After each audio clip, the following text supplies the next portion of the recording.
Hi, I have been living in Japan for 3 years now, and studying for the JLPT has been extremely overwhelming, especially as someone who came to Japan with no knowledge of the language. But with the right approach, I have found that it becomes much more manageable. When I first came to Japan, I wasn't even at N5 level, and now I sit somewhat at N2, which hasn't been an easy feat, which is why I'm going to show you my study routine using word cards for vocabulary, a color-coded system for grammar, and also product recommendations that have personally helped me.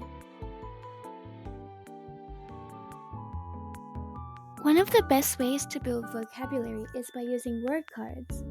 The method I use involves writing the Japanese word in kanji and or kana, if there is no kanji, on one side of the card and the English meaning on the back. This allows for quick, efficient, self-quizzing and active recall, which I think is essential for memorization. Also, when you're using the word cards, first you want to write it out. So physically write the Japanese word on one side and the English meaning on the other.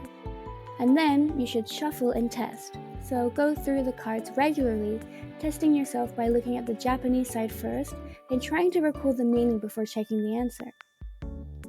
Also try and use context. Try forming sentences with the new words to reinforce understanding. And make sure to review often. Go through your word cards multiple times a day in short bursts.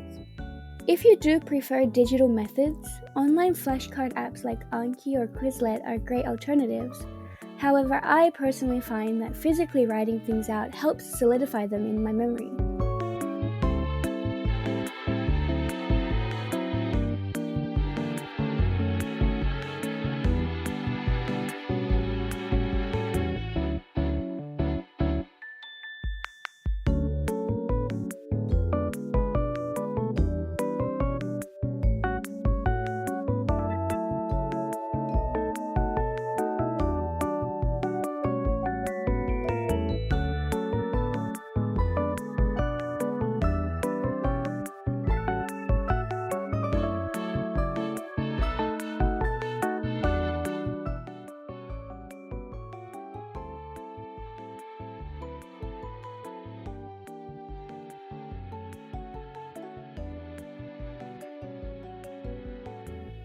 And make sure to find a JLPT vocabulary list online to make sure you're studying the right language.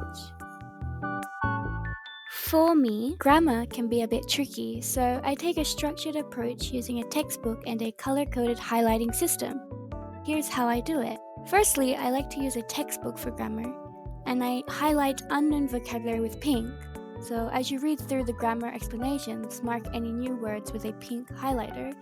And then any unfamiliar grammar, I would go in with orange. So if you come across a grammar point that you don't fully understand or need more practice with, you should highlight it in orange. I also use blue sometimes if it's not vocabulary or grammar, it's just something I want to come back to or make a note of.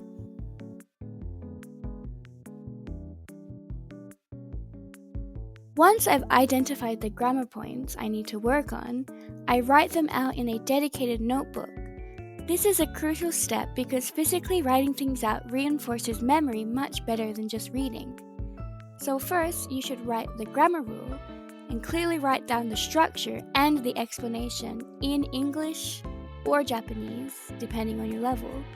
Then you should create some example sentences, so you should write at least 3 to 5 examples using just that grammar structure, and then you should review and repeat.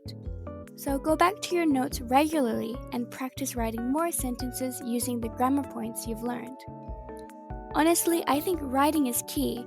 The act of physically writing grammar structures and example sentences helps cement them in your brain far more effectively than passive reading.